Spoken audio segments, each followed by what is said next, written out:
বীজগঞ্জে তো না, দেখো কত সুন্দর লাগে। এই গাড়িটা ওলা উবেরে আছে। একবারে পুরো মাঝখানে ওয়েলকাম করে নিয়ে আসে।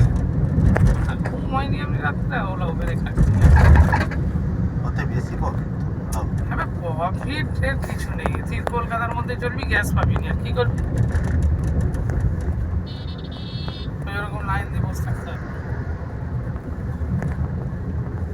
ঘুমিয়ে গেছে বাচ্চা, স্কুলে যাচ্ছে।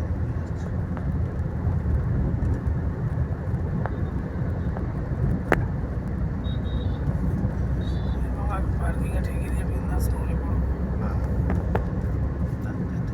আজকে দেরি হবে মনে হয় নাকি দাদা? না না, যদি তো লাইন ওই জন্যই তো তাড়াতাড়ি যাচ্ছে। সে তো ঢুকে গেলাম তো 10 মিনিট।